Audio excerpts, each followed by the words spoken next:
Good morning, everyone, and welcome to our daily word this morning as we continue our journey together. Thanks for joining me this morning.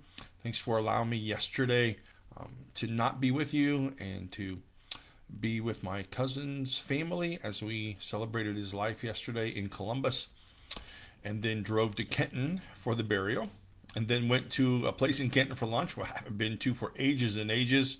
And we had an excellent conversation, and then home late yesterday afternoon. So thanks for giving me that chance to be there and to celebrate his life and to officiate that funeral.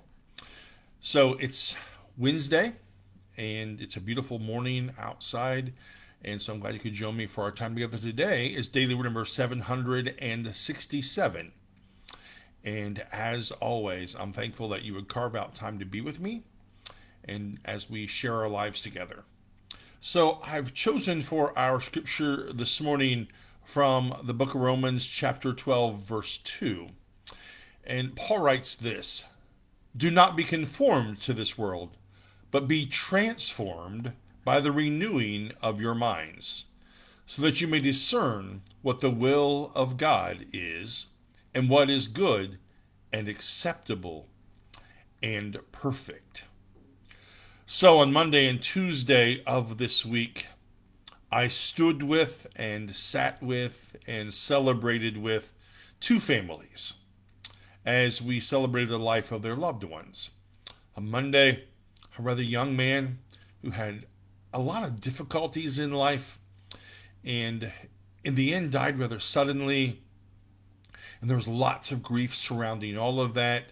And we were able to share in celebrating his life and hearing from Scripture. I was able to be with them and to just share love with them in spite of the grief. And we went back to church and had an excellent meal and shared in conversation and love together. Yesterday, of course, my cousin's family, and his death wasn't a surprise, but still lots of grief, and he had an impact on all of his family, his nieces and nephews and great nieces and great nephews, and his sister, and his mom is even still living.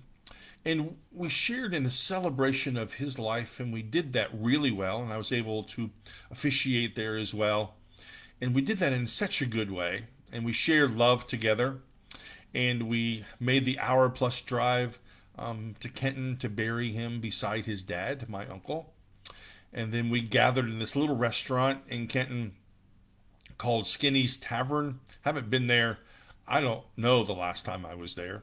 And we gathered around the table, about 20 of us, and we laughed, and we laughed almost until we cried, and we shared love together. And in the end, when we got ready to leave, we all hugged and shared love together.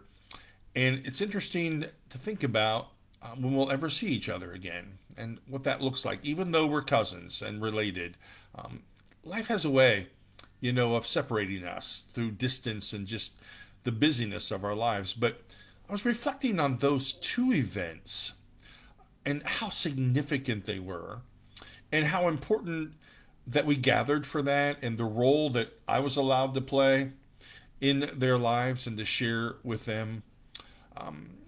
The scripture kind of reminds us about how we're called to live together and how we're called to recognize the significance of our lives that we do together, but also in the world. Do not be conformed to this world, but be transformed by the renewing of your minds, so that you may discern what is the will of God, what is good and acceptable and perfect. And we do that together. We share our lives together in these amazing ways. And then God works in us as we're not conformed to some standard of the world, but we're transformed. We renew our minds when we share our lives together. Early this morning, my daughter-in-law posted a video of my oldest grandson. It's 4 years old, 3+ years old. And boy, he was standing on top of this toy box, and boy, he was just giving her grief, jabbering at her. and giving her grief and on and on and on and on. And you couldn't understand a word of it. Well, maybe a couple of words. And I said to Mindy, he still talks just as much. His words are very clear and he has very concise words to say. But of all my grandkids, so they go from 5.5 to 1, a little over 1. Harper, my little granddaughter, knows sign language. She knows that this means more when she wants more food. And they all have lots to say. The important thing is that we're teaching them not to be conformed to the world and be hardened by it, but to be transformed, and we do that by love.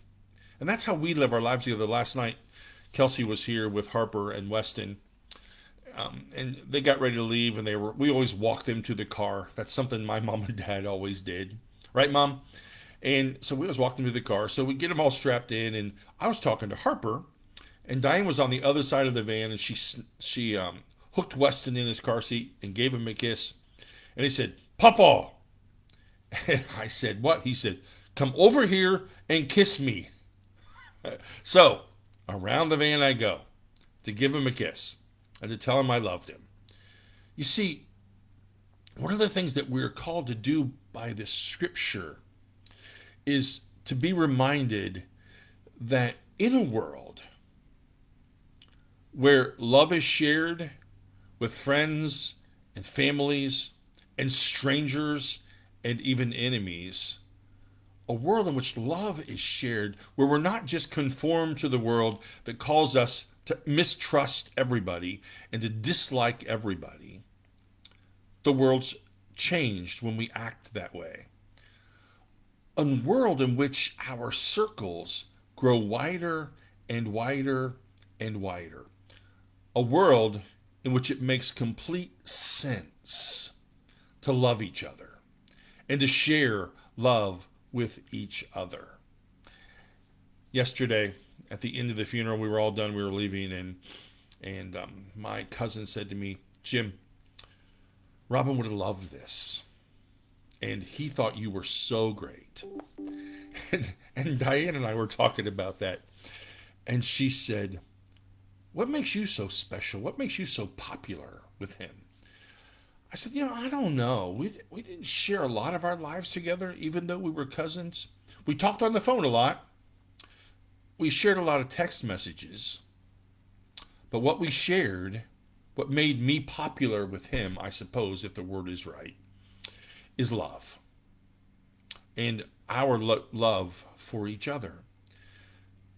I know the world, it's a tough place.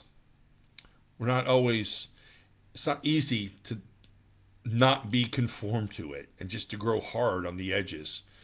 But Paul says, look, be transformed, renew your minds, discern what God's will is and what's good and acceptable and perfect.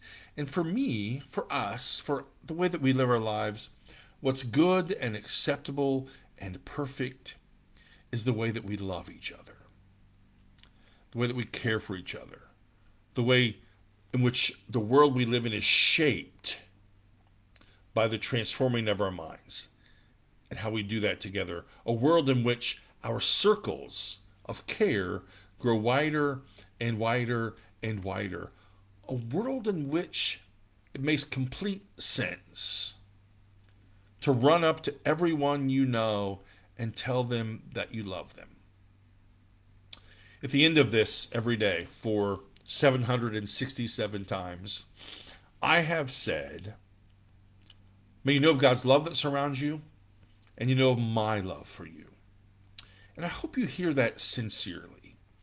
Of my love for you as we journey through life together. And that we don't let ourselves be hardened by it, but we're transformed because the love that we share for each other, and it keeps our edges soft, if you will. So, that's our word for today. I've gone on enough about it. So thanks for joining me for our time together. As always, I appreciate it. Thanks for saying good morning or whenever it is that you watch. I appreciate that as well.